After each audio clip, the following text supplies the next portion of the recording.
I love not being in danger. Shocking. I'm from Australia. Everything is trying to kill you.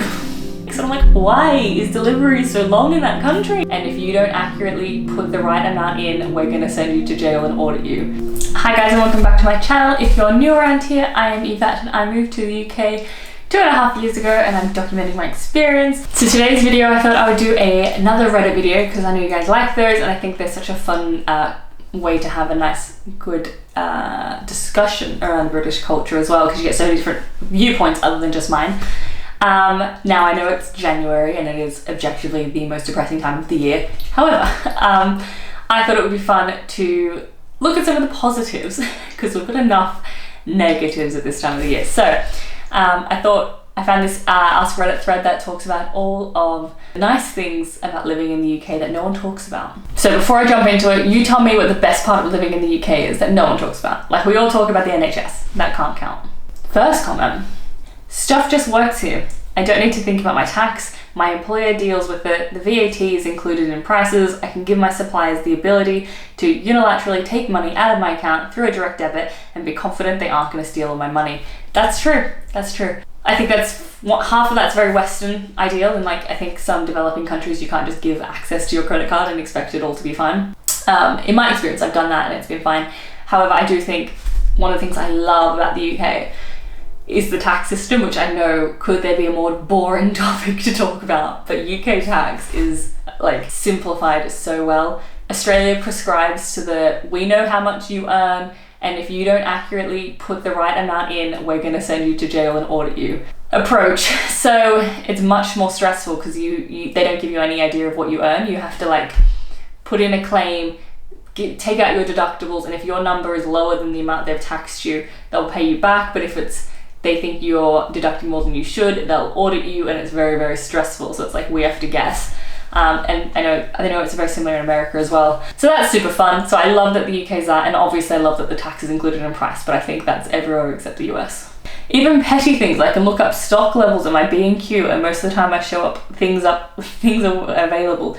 Shop websites show opening times that generally agree with reality. My bins are emptied consistently, and there's a low chance that they'll be nicked or even pushed over overnight. See, these are things I wouldn't have even expected, so it's interesting. Because obviously this is going to be affected from where you come from. I come from like a fairly safe neighborhood in Australia, so I would have expected that as well. One thing I think is great about things working is like delivery times. I ordered something in the UK here, and I ordered something for Australia from Australia, like in the country, because obviously shipping's too hard. And it still came here first, faster, well, way faster than the shipping. Is like basically me ordering from B&Q in Australia, but like the equivalent, to a house in Australia. And it still took 2.5 weeks. And I'm like, why is delivery so long in that country? It does my head in. This is the same thing as I feel safe in the UK. I know it's not perfect, but I can handle myself and I don't upset the government. I feel like I can take part in society despite my bad social etiquette. Agree. You can't, like, I do think overall, I think that's actually the best way to describe the UK is just safe. Everything is safe, mostly. Obviously not, there's no such thing as like perfect, risk-free life, but like it's generally a pretty safe country compared to most. I'm from Australia. Everything is trying to kill you. Your sense of fair play and your humor. I'm an immigrant who spent 20 years here. Your sense of humor is your sense of humor and the sheer speed at which Brits can latch onto a joke is something. Even if you don't know each other, it still baffles and delights me. You guys see the same cue and same time, and you get the balance between absurdity and understatement just right. That's actually so true, because I've seen some absurdist humor and just like, it's too much. But the UK just gets it, like that balance so perfectly. It's perfect. NHS is amazing, we know. No need to make obvious. Really cheap ibuprofen and paracetamol. I paid €4 in Spain for a box of generic paracetamol, and it would have cost 40p in the UK. I think it's like $8 in Australia. Yeah, I agree. It's pretty green, so green. I love the greenery. I had a friend that lived in Dubai, and he was there for I think like 2 years, and then he came to England because he can't go back to Australia because pandemic. And he was like, I missed the greenery of like a city. Like Dubai is just desert all the time. He just missed the green. And I was like, I get it. I love it. No dangerous bugs. 1000% agree. You don't know you don't know. You don't know what I've been through. It's so stressful. The amount of like behavior change you have to do in Australia that you don't even think about, like shaking out clothes and boots and things and not leaving things out and just checking under everything and it's annoying. I love not being in danger. Shocking. Public footpaths and really accurate maps telling you where they are. Yeah, and is it the right to roam where you can just like wander around the countryside? I love that. Like, you know, in a lot of parts in Australia and America, it's like you walk on someone's land and you get shot. Here it's like most of the time you're fine. It's great. The pub everywhere has places to go for alcohol, but pub culture I'd claim is our own.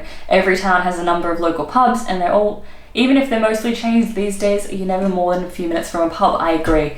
I don't particularly like chain pubs, but like most, like I've said this before I think in a different video, but like British pubs are like something that the rest of the world tries to emulate and they just can't. There's something about pub culture in England, well actually no, in the UK, because I've done Irish pubs, oh my god, amazing.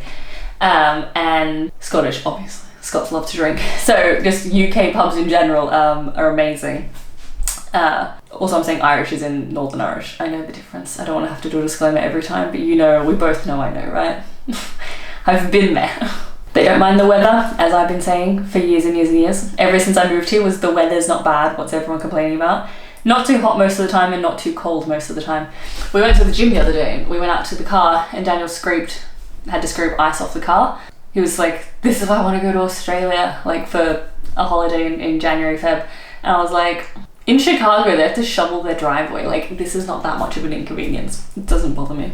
I'll do it. Here's a good summary of one.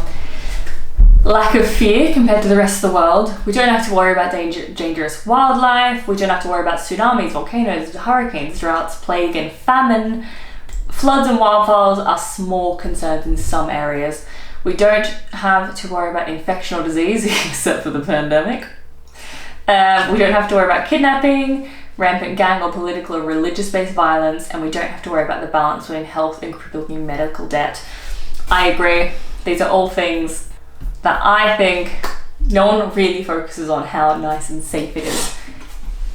And pretty, and it's so beautiful. I know you can go to some brutalist style buildings, but most of it is historic and stunning. Whether it's Tudor, Victorian, Edwardian, you got so many types of styles. But I think that's it for this one. I thought it's a bit of a fun little positive video to put out for Dreary January. Tell me your thoughts in the comments below. Remember to give this video a thumbs up if you enjoyed it. Remember to hit subscribe so I can see you next time. But thank you so much for watching. Bye.